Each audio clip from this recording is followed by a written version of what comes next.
names. Here, maybe this studious-looking young man will help. What's going on here? Hello, I'm Henkel. This student here was curious about my lesson today, about when the guns were confiscated in Villador, and what happened afterwards. He wants to light a candle on the site of the March Massacre. The March Massacre? Yes. 64 people died that day. Gunned down like sitting ducks.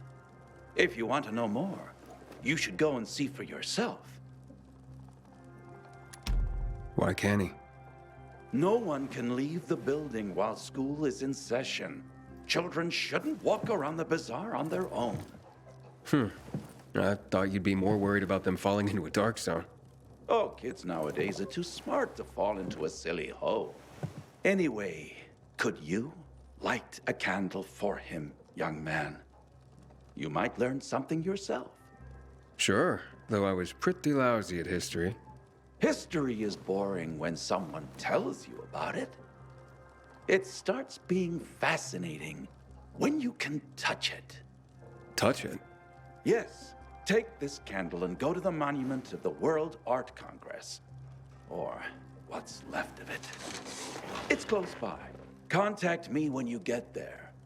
You'll see what my lesson was about today.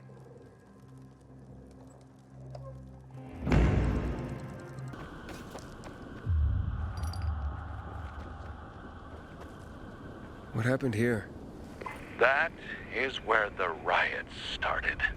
People were terrified. How could they protect themselves and their families? There was massive unrest.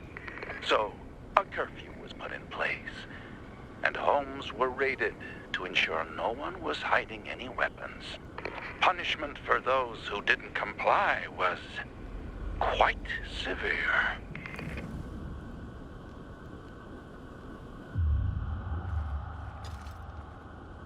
There's a plaque here.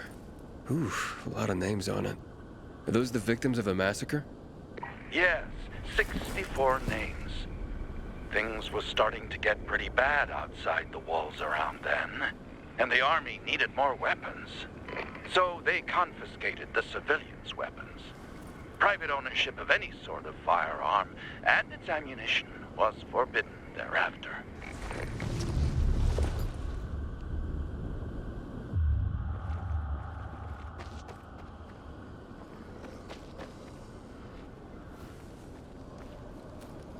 Shots were fired. The army started shooting at people. Panic broke out. And of course, things only got worse. The riots escalated. It was the beginning of the end. Light the candle.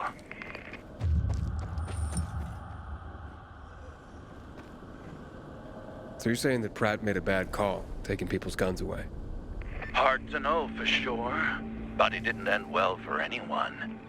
In fact, the main irony is that the army soon ran out of ammunition. And just like that, firearms became obsolete. At least, that's what's generally believed to have happened.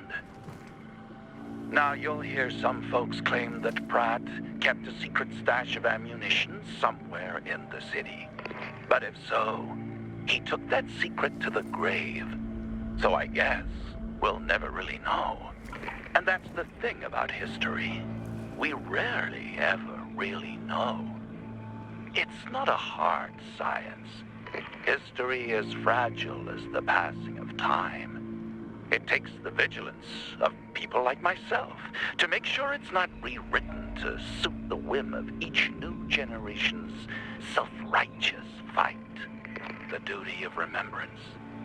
Everyone should practice it. Farewell now, Pilgrim. I hope this little trip down memory lane has illuminated your path.